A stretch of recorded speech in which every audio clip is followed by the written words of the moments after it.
నమస్తే.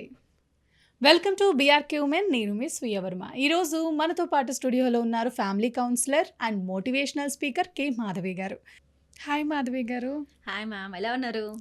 బాగున్నానండి. మీ స్మైల్ చాలా బాగుంది మాధవి గారు. మీ smile కంటేనా?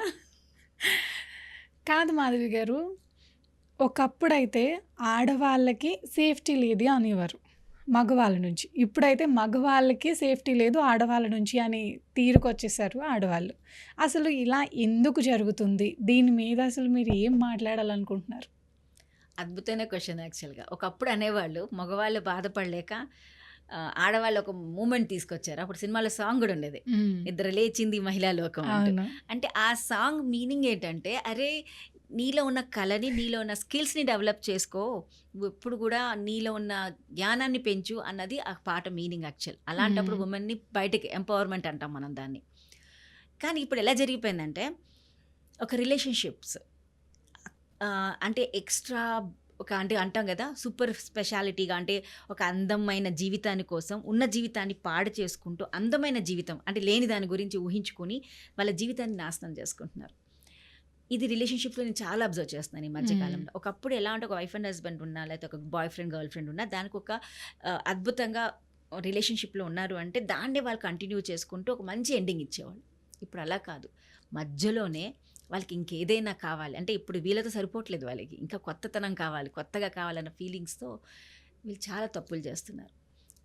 Husband and wife is a beautiful relationship. ఇప్పుడు మీరన్న క్వెషన్‌కి ఒక అద్భుతమైన బంధం అదే. అంటే ఎలాంటి పరిస్థితులైనా, ఎంత ప్రాబ్లమ్స్ ఉన్నా ఒక్కసారి ఏదైనా ఇద్దరు కలిసి కూర్చొని మాట్లాడుకుని, కమ్యూనికేట్ చేసుకుని, ఆ ప్రాబ్లమ్‌ని ఈజీగా సాల్వ్ చేసుకునే సిట్యుయేషన్స్ కొన్ని ఉంటాయి. బట్ చాలా వరకు దాన్ని వాళ్ళు చాలా కాంప్లికేటెడ్‌గా క్రియేట్ చేసుకొని విడిపోతున్నారు. విడిపోతే హ్యాపీ కదా! బట్ విడిపోకుండా మనం విడిపోవడమే తప్పు అనుకుంటున్నాం. ఒకలాక పెళ్ళయ్యాక ఇద్దరు అరే విడిపోవడాలు ఎందుకు? కూర్చోపెట్టి కౌన్సిలింగ్ పరువులు, చెప్పించి ప్రతిష్టలు. పరువులు సొసైటీ, ఫ్యామిలీ లేకపోతే పోనీలేరా అడ్జస్ట్ చేసుకోండి. మీ ఇద్దరు ఒకళ్ళనొకళ్ళు అర్థం చేసుకోవడానికి టైం పడుతుంది కాబట్టి కాసేపన్నా మీకు ఒక సమయం ఇచ్చుకోండి. డైవర్స్ అన్నదే పెద్ద ప్రాబ్లం అనుకునేవాళ్ళం మొన్నటి వరకు. బట్ ఇప్పుడు దానికంటే మించిపోయింది. తన కావాల్సిన రిలేషన్‌షిప్ నచ్చట్లేదనో, లేకపోతే వేరే రిలేషన్ ఇష్టం ఉందనో చెప్పి, తన భర్తని చంపుకునే పరిస్థితులకొచ్చేస్తున్నారు. సో, ఇలాంటి కేసులు విన్నప్పుడల్లా అసలు మనం ఎక్కడికెళ్తున్నామో అర్థం కావట్లేదు. ఎంత రిలేషన్‌షిప్స్ గురించి మనం ఇండియన్స్ యాజ్ ఎన్ చాలా ఫేమస్ దీనికి రిలేషన్‌షిప్స్‌కి మన ఇండియా. కానీ ఇప్పుడు ఎక్కడి నుంచో నేర్చుకుంటున్నారో, ఏం చేస్తున్నారో తెలియట్లేదు కానీ, నేను బావుండాలి, నా ఇండివిడ్యువాలిటీ మెయింటైన్ చేసుకోవాలి. అంటే నాకు ఇతని దగ్గర దొరకంది వేరే వారు దొరికితే అక్కడికెళ్ళాలంటే నేను ఎలాంటి అది ప్రయత్నాలు ఎలా చేయాలి? సాధ్యం అవుతుంది మాధవి గారు? ఒకరి దగ్గర లేనిది ఇంకొకరి దగ్గర ఏముంటుంది అంతే చెప్పండి? మనిషి అలా తయారయ్యారండి. ఇప్పుడు హ్మ్. ఏమనుకుంటున్నారు, అరే డబ్బు మరి నా భర్త దగ్గర డబ్బులు లేవు. వాడి దగ్గర చూడడానికి డబ్బులున్నాయి. వాడు బాగా మెచ్చుకుంటాడు. ఇంకోటి చిన్న కేస్ తీసుకుందాం. ఇప్పుడు పెళ్ళికి ముందు న్యాచురల్లీ ఇద్దరు కలిసి మాట్లాడుకోవాలి, తిరగడాలు బానే ఉంటుంది. పెళ్ళయ్యాక ఏమవుతుందంటే ఇద్దరికిద్దరు చాలా బిజీ షెడ్యూల్‌లోకి వెళ్ళిపోతారు. హ్మ్. భార్య ఏంటి, భర్త ఏంటి. అయితే భర్తకి ఏమవుతుందంటే ఒక్కొక్కసారి భార్యకి టైం ఇవ్వలేకపోతూ ఉంటాడు. అలాగే భార్య కూడా ఒక్కొక్కసారి టైం ఇవ్వలేకపోతుంది భర్తకి. ఇది వాళ్ళకి ఎక్కడ దొరుకుతుంది? బయట పనికిరాని వాళ్ళు కొంతమంది ఉంటారు కదా! అక్కడి నుంచి వాళ్ళకి దొరుకుతారు. వాళ్ళు చాలా టైం ఇస్తారు వీళ్ళకి. ఇప్పుడేమనుకుంటారు, అబ్బా! నా భార్య ఇవ్వలేని టైం ఆమె ఇస్తోందంటే ఆమెకి నేనంటే చాలా ఇష్టం.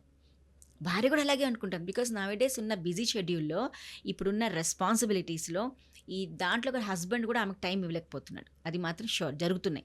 అలాంటప్పుడు ఏమవుతుంది, ఈ అమ్మాయికి ఒక కేర్ కావాలి. అంటే తను మెచ్చుకునేవాళ్ళు, ప్రేమించేవాళ్ళు. ఇప్పుడు భర్త దగ్గర రానిది పరాయి వాడి దగ్గర దొరికిందనుకోండి.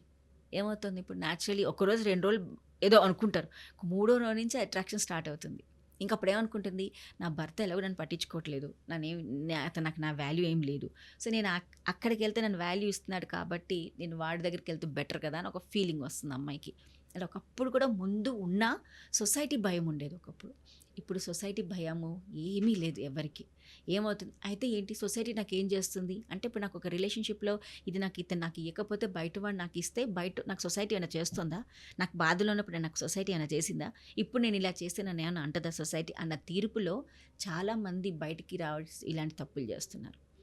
దానివల్ల నిజంగా మగవాళ్ళకి చాలా ఇన్సెక్యూరిటీ ఫీలింగ్ వస్తుంది. ఇప్పుడు చాలా వరకు రీసెంట్‌లీ కూడా చాలామంది వాళ్ళ మ్యారేజ్ ప్రపోజల్ అప్పుడు అంటారు, నిజంగా నాకు నేనంటే ఇష్టం ఉంటేనే నన్ను పెళ్లి చేసుకోండి. హ్మ్. నాకు ఇష్టం లేకపోతే మాత్రం నిజంగా. అలాగే అంటున్నారు. ఒకవేళ పెళ్లి చూపుల్లో చాలా ఇన్సిడెంట్స్ జరుగుతున్నాయి. మీకీ పెళ్లి ఇష్టమేనా? లేదంటే చెప్పండి నేను మాట్లాడతాను.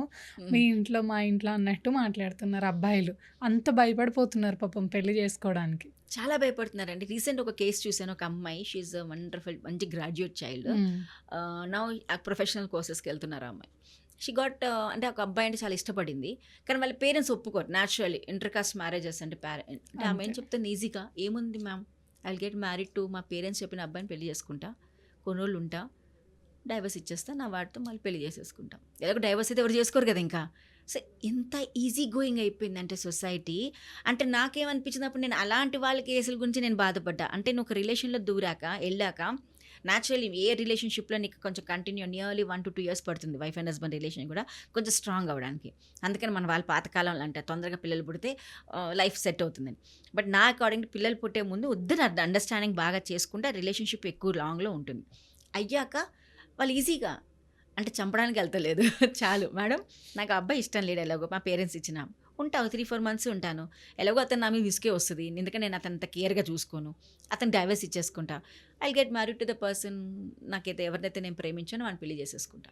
అంటే అంత ఈజీ రిలేషన్షిప్స్ని పిల్లలు ఇప్పుడున్న జనరేషన్ తీసుకుంటుంది. అంటే they are not at all taking any relationship సీరియస్గా. ఒకటే అంటారు, మమ్మల్ని పట్టించుకునే వాళ్ళ గురించి మేము ఎందుకు పట్టించుకోవాలి. హ్మ్. యా, ఇప్పుడు సరే అలా వదిలేసాను కావాలంటే. బట్ ఇప్పుడు మీరు మనం అనుకున్న దాంట్లో విషయంలో మగవాళ్ళు భయపడుతున్నారంటే, పెళ్లి చేసుకుని వాళ్ళు చంపేస్తుంటే నిజంగా వాళ్ళకి వాట్ ఈస్ ద యూజ్, వాళ్ళకి ఇంత కష్టం. అంటే ఏదైనా ఒక రిలేషన్షిప్లోకి వెళ్ళాక నాకు ఇది ఇష్టం లేదంటే వదులుకుంటే ఒక అర్థం ఉంటుంది. కానీ అతను చంపి ఎవరి గురించో, వేరే వాడి గురించో, మీరు అన్నట్టు వీడి దగ్గర లేని వాడి దగ్గర ఏం దొరుకుతుందో తెలియదు కానీ ఇక్కడ వీడిని చంపి వాడి దగ్గర ఎందుకు వెళ్తారో తెలియదు. రేపటినాడు వాడు ఈమెను చూసుకుంటానికి గ్యారంటీ ఉందా? అదే కదా! అతను ఏమంటాడండి, నీ మొగుడికే నువ్వు కాందానివి, నాకు ఎలా అవుతావు అంటే ఇప్పుడు ఈ ఆమె ఏమవుతుంది, హ్మ్. ఈడిపోయాడు ఆడిపోయాడు, ఎండ్ ఆఫ్ ద డే జైల్లో కూర్చుంటుంది వెళ్ళి. So these are the cases we are seeing లైఫే లాట్ ఆఫ్. లాస్ అయిపోతది కదా మాధవి గారు. లైఫ్ మొత్తం లాస్ అయిపోతుంది. మోరోవర్ అసలు ఆమె ఏదైతే దేనికైతే చేసుకుందో దాని పర్పస్ కూడా పోయినట్టు. విలువ ఉండదు మెయిన్. ఎప్పుడైనా సరే అబ్బాయి విషయంలో అమ్మాయికి విలువ ఉండాలి. ఆ విలువ ఒకే చోట దొరుకుతది. 10 చోట్ల దొరకదు. అది అమ్మాయిలకి ఎందుకు అర్థం కావట్లేదో అర్థం కావట్లేదు. ఇప్పుడు అమ్మాయిలు విలువ గురించి వదిలేసుకున్నారండి. హ్యాపీనెస్, ఎంజాయ్మెంట్, హ్మ్. Entertainment, caring, love. న్యాచురల్లీ తనకి ఎక్కడైతే ఎవరైనా సరే హ్మ్. ఎంత బాగా చూసుకుంటున్నాడా, ఇప్పుడు ఏజ్ అవసరం లేదు, నన్ను బాగా చూసుకుంటున్నాడు, నాకు కావాల్సిందంతా నాకు ఇస్తున్నాడు, నన్ను ప్రేమగా చూసుకుంటాడు, చాలు. హ్మ్. అది అట్రాక్షనే. బికాస్ ఒక పెళ్ళయ్యాక నీకున్న ఆ రెస్పాన్సిబిలిటీ, లవ్ బయట ఎక్కడ దొరకదు. మీ ఇద్దరిలోనే టైం పడుతుంది. అంటే నీకు లేకపోతే ఇష్టం లేదో చెప్పేయాలి, నాకు నాకు ఈ పెళ్ళి ఇష్టం లేదు, లేదా ఆ అబ్బాయికి అని చెప్పేసి, బాబు నాకు ఇష్టం లేదు నువ్వంటే, నాకు బలానా వాళ్ళంటే ఇష్టం, మా నాన్న ప్రెషర్తో, మా అమ్మ నాన్న ప్రెషర్తో నేను ఒప్పుకుంటున్నాను కానీ నాకు ఇష్టం లేదు, మీరు మాట్లాడండి, ఇందాక మీరు అన్నట్టుగా ఆ భయపడే వ్యక్తి. బట్ ఇప్పుడు అమ్మాయిలు ఎలా కూడా చేయట్లేదు. అంటే ప్లాన్డ్గా చేసుకుంటున్నారా, లేకపోతే తర్వాత పెళ్ళయ్యాక ప్లానింగ్ ఏదో మార్చుకుంటున్నారా అనేది కూడా వాళ్ళకే తెలియాలి. కానీ ఇది మాత్రం సొసైటీలో ఒక రకమైన ట్రెండ్ క్రియేట్ చేసేస్తుంది. ఇప్పుడు నేను ఎక్కడ విన్నా రీసెంట్గా, మీరు ఇదే కాదు, ఒక ఆయన టీవీలో ఒక సినిమా చూసి ప్రాక్టికల్గా చేస్తే ఎంత బాగుంటుందా అని చెప్పి తన భార్యని కూడా చంపి ముక్కలు ముక్కలు చేసి కుక్కర్లో ఉడకపెట్టి ఫ్రిడ్జ్లో పెట్టిన కేసు కూడా మనం విన్నాం. హ్మ్. అంటే అతనికి అప్పటిదాకా ఎవరికి తెలియదంట, వాళ్ళిద్దరూ అసలు చాలా బాగానే ఉండేవాళ్ళు. బట్ ఇలాంటి కేసు చేస్తే బాగుంటుంది కదా అన్న ప్రాక్టికల్గా, అంటే ఆ సైకోలు అవుతున్నారండి సైకోలు మనుషులు. అయిపోతున్నారు. అంటే నేను ఇక్కడ అన్నది మీరు మగవాళ్ళ అన్న మాట అన్నారు కానీ ఇలాంటివి కూడా జరుగుతున్నాయి. హ్మ్. సో మగవాళ్ళకి కూడా ఎక్కువ జరుగుతున్నాయి, ఎందుకంటే భయపడుతున్నారు పెళ్లి చేసుకుంటే రేపు ఉండనా ఏమో వల్ల అన్న ఫీలింగ్లో కూడా చాలామంది భయపడుతున్నారు. సో ఇట్స్ ఓకే, కానీ please I request people, if you మీకు ఇష్టం లేకపోతే డైవర్స్ అన్నా తీసుకోండి. ఇప్పుడు ఒకప్పుడు డైవర్స్ వద్దు, ఇద్దరు కలవడానికి ప్రయత్నం చేయండి అని చెప్పేవాళ్ళం. హ్మ్. ఇప్పుడు ప్లీజ్ మీకు అతను అంటే ఇష్టం లేకపోతే అతను వదిలేసేయని కావాలంటే, లేకపోతే డైవర్స్ అన్నా తీసుకోండి, లేకపోతే ఇంకేదైనా మార్గం తీసుకొని మాత్రం చంపడాలు మాత్రం మానుకోండి. ఎందుకంటే దీనివల్ల మీ లైఫ్లో ఏదైతే మీరు పొందాలని బయటికి వెళ్తున్నారో అది కూడా మీకు దక్కదు. మీరు అన్నట్టు పరువు పోతుంది, అలాగే లైఫ్ పాడైపోతుంది. సో ఇలాంటివి ఆపాలి అని అంటే మెయిన్ థింగ్ ప్లీజ్ మీ అనుకున్న విధానం అంటే మీరు చెప్పడానికి ప్రయత్నించండి. మీకు ఎందుకు ప్రాబ్లమ్ ఏంటి అది. మీ ప్రాబ్లమ్‌ని మీరు ఫోకస్‌గా మాట్లాడకపోతే ఇలాంటి కేసెస్ జరుగుతూనే ఉంటాయి.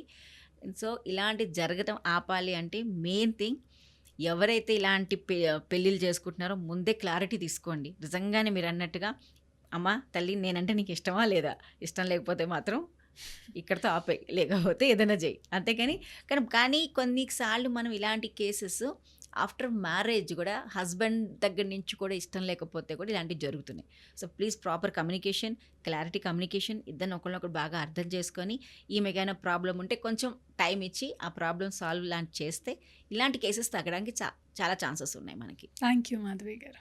Thank you.